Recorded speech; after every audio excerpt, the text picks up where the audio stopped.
I'm Ruth Wandhöfer. I'm globally responsible for lots of things, but here I am here to talk about Basel III and the implications on the banking industry and what it means for you as a corporate treasurer.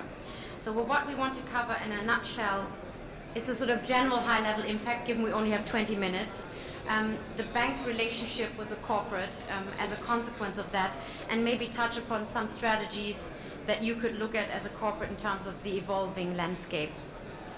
So first off, I think it's worthwhile reminding ourselves that the broader Basel III agenda is still unraveling. We have a confirmed liquidity regime from the Basel Committee. One part has been rolled out in this year. The other part will be rolled out in a few years' time. We have a confirmed leverage ratio regime and a confirmed capital regime, but we're still looking at some additional deliverables. Total loss absorbing capital has been the latest addition, which is expected to be confirmed by the Financial Stability Board later this year. And of course, we have G-SIB surcharges. Very recently, the US has actually confirmed the way how you should, as a large US bank, calculate your additional capital surcharge. But we know about more measures that are coming down the line. We have interest rate in the banking book, which may require at some point a capital requirement cushion to manage that risk. And we have actually adjustments to CVA and other elements in the fundamental review of the trading book. So suffice to say, Basel has not yet stopped here, but what I'm sure you can see as clients of banks, and particularly larger banks, that are the key audience of some of the tougher measures, you will start seeing how your traditional business is being reviewed and revalued. And this is really down to a number of considerations that the banks themselves have to make. So let me go to an example. If you have deposit and lending activities, you have the Basel metrics on the left-hand side. You will see that in each step of activity, Basel triggers new requirements. If you're taking on a deposit that is non-operational or not a term deposit over 30 days, for example, you as a bank under the new Basel rules may not be too excited to take on the deposit, because it'll trigger a liquidity charge and it will not give you any liquidity value structurally for your balance sheet. It also means that some banks may be much more aware of working with their clients on how to announce if you have a non-structural deposit that you want to deploy at some point, end of quarter or during the months. It is important for banks to understand when this liquidity will come in order to then find a way to deploy that liquidity and potentially move it into different structures together with your agreement. So non-structural, non-operational liquidity is not a good thing for banks any longer. Equally, when banks lend out, the lending is subject, of course, to the capital ratios, which are significantly higher for the larger global players. And at the same time, you have a number of other considerations, such as concentration risk and counterparty risk, that are playing into the capital cost for the bank. And also you have the leverage ratio. So basically, these days, banks are managing themselves almost as a balance sheet, with a lot of balance sheet focus. And very often the balance sheet will be capped to some form, because if you're a global large player, the regulator does not want you to become more global and even larger. And as a consequence, you have to optimize within the balance sheet constraint both your liquidity as well as the capital. And the Basel regime is driving you in various directions, and that actually starts to translate back to the client. So the deposit element of it is a very important one, which requires banks to have an active dialogue with you. I know that there are some differences in interpretation around what is operational, what is non-operational, but down the line for the global players, you will get much stricter supervision from the regulator, and therefore any excess cash that does not need to be on the balance to be deployed operationally will have a zero liquidity value for the bank. So down the line, non-operational deposits will become a real kind of limiting factor for the bank, and therefore banks are not necessarily interested in attracting too many of these non-operational. Equally, of course, in terms of the trade side, so trade loans, because of the capital requirements, have an implication on becoming potentially more expensive. Under the leverage ratio, you're of course netting off and putting all the on and off balance sheet transactions together in terms of how much leverage you can have as a bank, and the way you're putting these assets together is in a non-risk weight adjusted way. So you're looking literally at all assets, and you can't argue that certain assets are much less risky and therefore shouldn't trigger a leverage limit. So that's how these interactions are starting to play out. By 2019, roughly, I think purely from a capital perspective, we're probably looking at around 14 to 18% capital requirements, and that may still increase with some of the elements of the TLAC not having been decided yet. So still, the constraints we have today are going to continue into the future.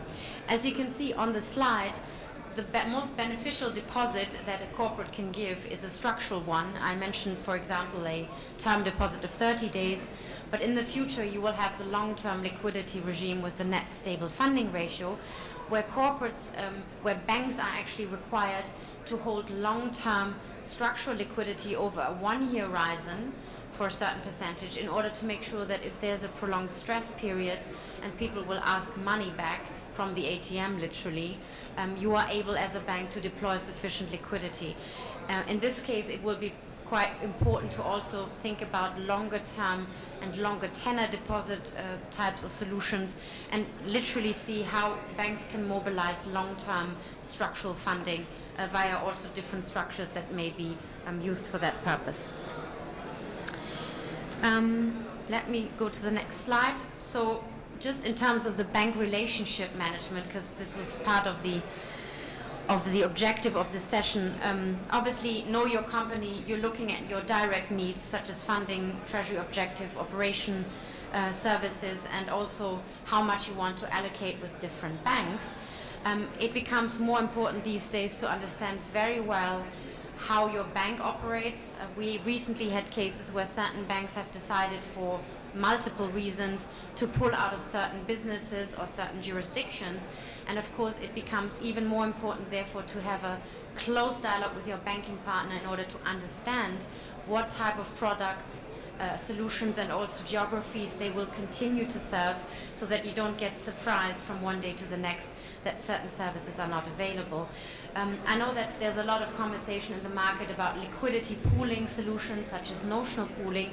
Again, the liquidity regime has an implication on these solutions, as has the capital regime, because if you have notional pools in different countries and some are negative, then depending on the implementation of your capital rules in combination with accounting regimes, you may actually see that the cost as a bank of providing that service may go up because you have less opportunity to net.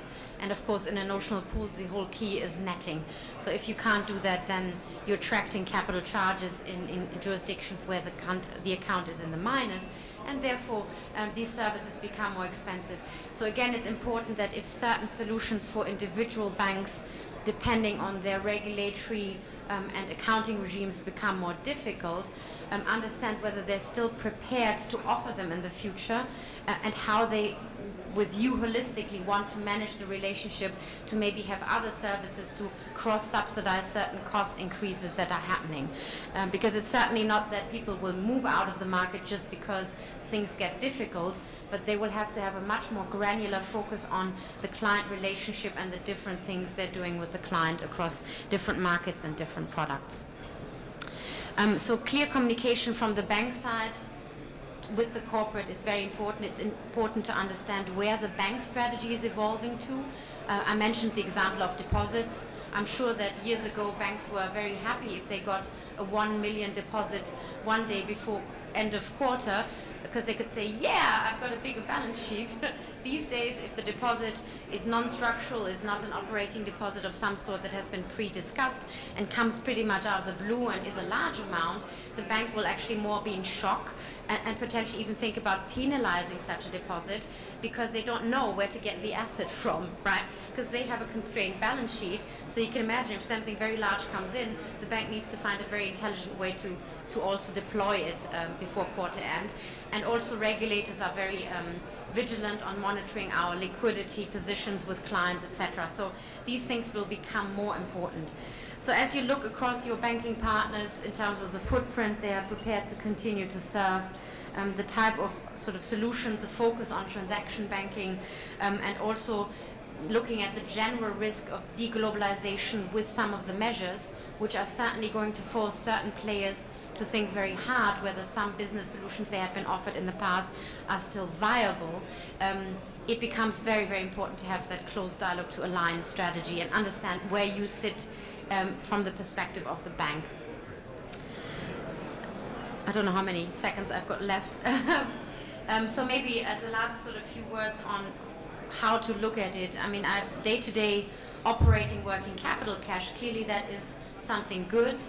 Operating balances have got a certain runoff under the liquidity regime, but it's not that high.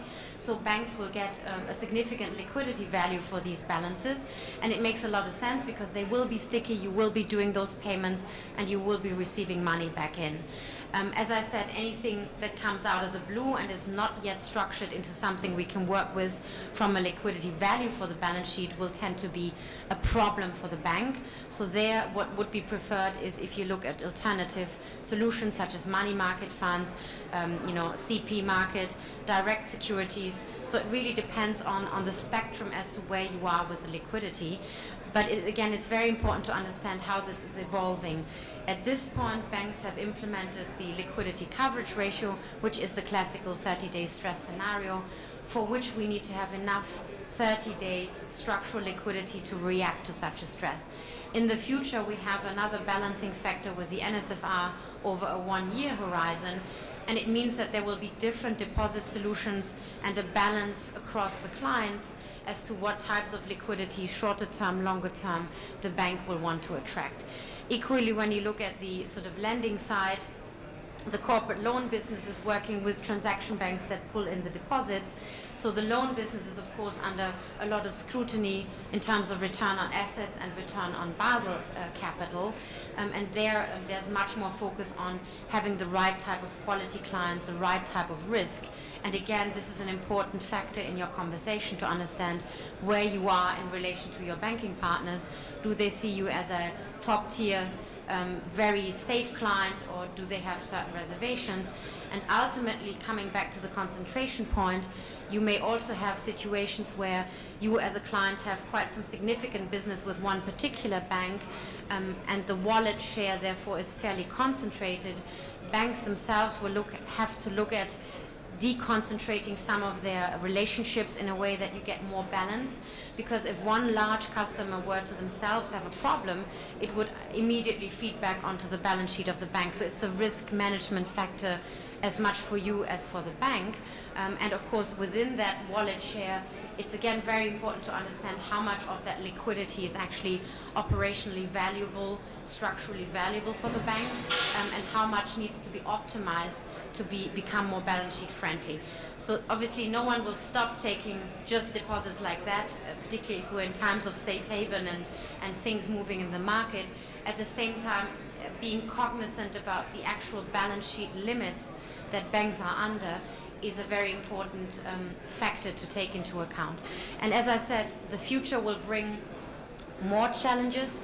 So I would say the total loss absorbing capital regime, which will potentially be decided later this year for implementation in 2019, will mandate a different form of capital to be held in addition to the existing capital regime, which is combined of various buffers, tier 1, common equity, etc. And it will put a sort of layer of convertible instruments on top, which means you could literally sort of issue a bond that can convert into a share in times of crisis.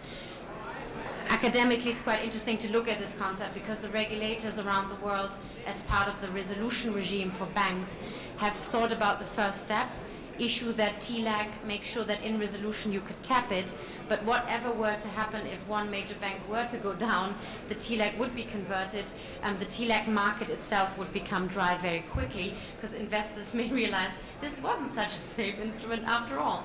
And I think no one has actually thought about that next step in terms of bank resolution.